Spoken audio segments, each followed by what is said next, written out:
State University has one of the top plastics engineering programs in the country.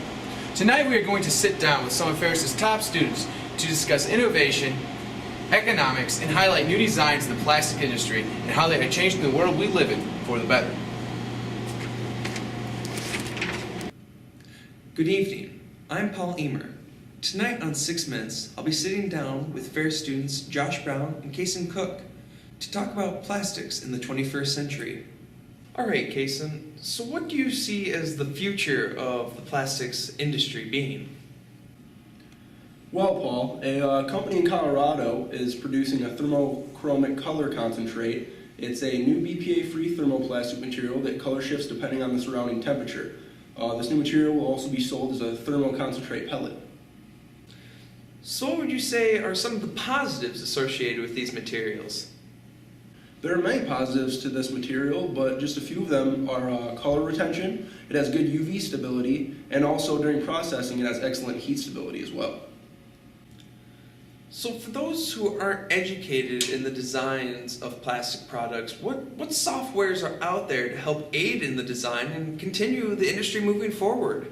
There are many software packages out there that allow for simulation of the entire process of a part, from the concept to the final part. Some of the CAD packages are being updated to also allow for the previewing of the movement of tooling and can even help in the prevention of collisions and other costly errors. Continuing the plastics conversation that we're having today, I'm in the Ferris State lab with senior Josh Brown. So Josh, with the economy that America's been having and with it being so volatile, where do you see the economy for plastics going in the next couple of years? So plastics in the next couple of years has obviously been exponentially growing since the slump of 2008. And that's a trend I believe we will continue to see for the next 5 to 10 years.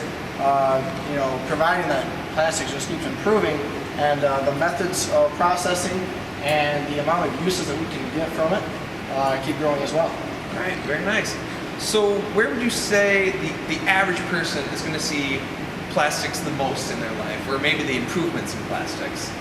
So the improvements of plastics from a consumer perspective is you'll start to see metal being phased out with plastic. Really? So grades of plastic or thermoplastic that are as strong as aluminum now, perhaps being used in aerospace or architectural industries where that strength is needed, but hey, we can produce it cheaper and faster with plastics. Well, that's great, but as me, as an individual, where in my specific life am I going to see plastics?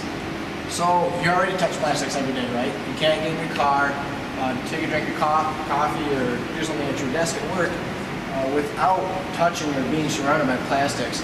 And really, I don't think you're going to see a big development in one area over another. I think it's really going to be, you're already seeing a lot of plastic. It's going to be everything that touches plastic, David.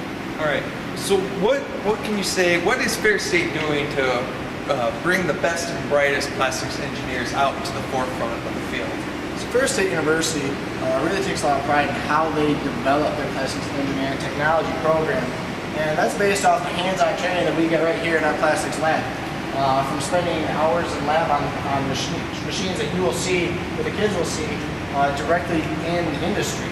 You know, that hands-on experience so they can go in and start pressing buttons and ensuring that they're getting those processes and in the end, putting a dent in the time that they're going to have to spend being trained on the job. Exactly. Right. Less time being trained, and ultimately just being a better employee. The individual is helping you quicker, helping your bottom line because you're getting something from him, not just coming in and experiencing manufacturing for the summer. All right. Thank you, Josh Brown. You've been very informative. No problem, David. Appreciate you for coming. No problem.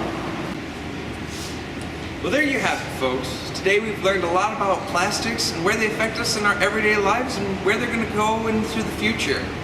I can say, as a consumer myself, I'm excited to see what's going to happen. This has been 6 Minutes. My name is Paul Emer. Have a wonderful night.